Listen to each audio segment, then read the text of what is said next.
Hello and welcome to Business Reporter's The Future of Financial Services and Banking campaign. I'm Ashley Blake. How much do cross-border payments really cost? How much do e-commerce or manufacturing companies spend just to manage and process these payments? Many business owners and C-level executives see settling invoices and paying suppliers in other countries and other currencies as below their pay grade. In any case, they're unlikely to be familiar with the process, one where intermediaries will often demand a cut. There are other costs as well, like the risk of fraud or the administrative burden that comes with complex payment processes. The experts from payment platform Reach believe that international transactions should be simpler, cheaper and safer. Companies should be able to stay local but trade globally. To find out how, we're talking to Sam Ranieri, CEO of Reach.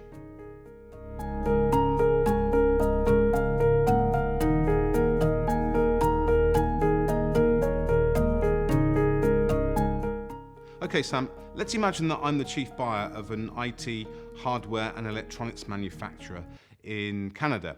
I'm buying sophisticated chips and motherboards from Europe or Southeast Asia. What is the cost of currency conversion and transactions, and how much can I cut out from that?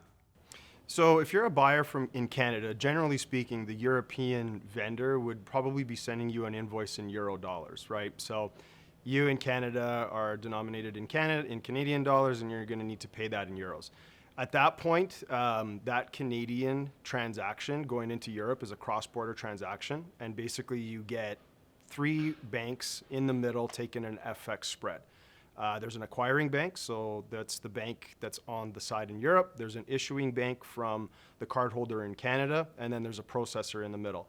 Generally speaking, that spread equals about 2.5%. That's the average in the space. Not to mention the actual processing of the payment. It's a cross-border transaction, so you're basically bound by the interchange, which is basically like a mortgage rate of where the vendor is. So European interchange pricing in Canada. So as you can imagine, it gets pretty expensive as you go through the natural rails of a cross-border way of paying that bill. So what's the solution? How does Reach bring about change? So Reach is a global financial platform that's built a hosted checkout that includes all of the complexities around the world integrated through our platform.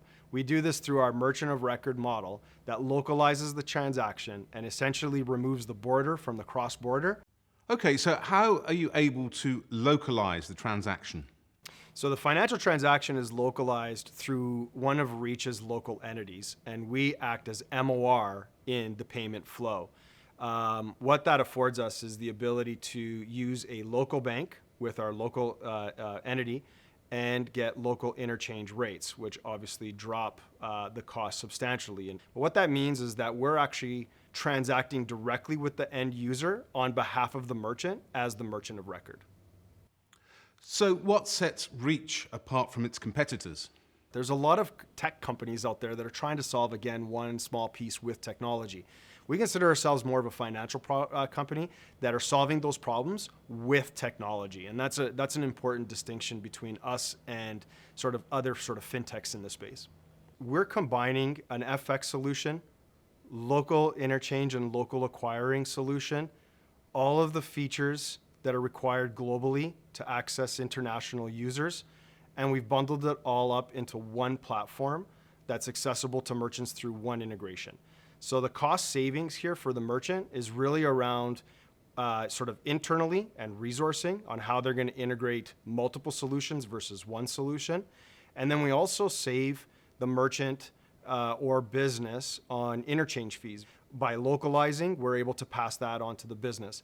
The other place where savings occur is through the FX. So because we're direct to market, we're coming in much lower than if there are three different banks in the middle taking spread along the way. Okay, so I'm a business. How do I access your solution? First way is through an API integration. This is generally for businesses that have tech teams, have hosted payment pages, and they're really just trying to add on and partner with Reach to access more markets. They can do this through an API, direct API integration. The second way, and the reason why we built this, was that resources are quite thin in the space right now, and people were looking for fast ways to access global markets. So we built a product called Drop-In, which is a very low-code way of integrating. We've basically done a lot of the heavy lifting on our end so that the end user can spend less time integrating our solution. This is for businesses maybe in the mid-tier. They have developers on staff, but they're looking for a sort of a more out-of-the-box way to connect to us. We've had an interesting insight into global or international payments. I'm a small company and I'm sort of just dipping my toe into this arena. What advice would you give to me? Yeah, so the advice is like, the amount of services and solutions that are available out there is overwhelming. Really, the advice to a vendor or a business going international, they have to understand that as soon as you're putting a border between you and the shopper, you're basically going through a default and very expensive, complex way of paying things. The best practice is to localize that transaction, localize all of the features and components to where your user is. Now, the way you do that gets expensive. Obviously, setting up entities around the world is not the cheapest and fastest thing, especially setting up banking channels. That's not easy. The advice is really work back from sort of what the best practice is, what you're trying to achieve, and then either sort of choose the right vendors in between, or I'm a little bit biased and I would say just outsource it all to Reach. Sam Ranieri, CEO of Reach.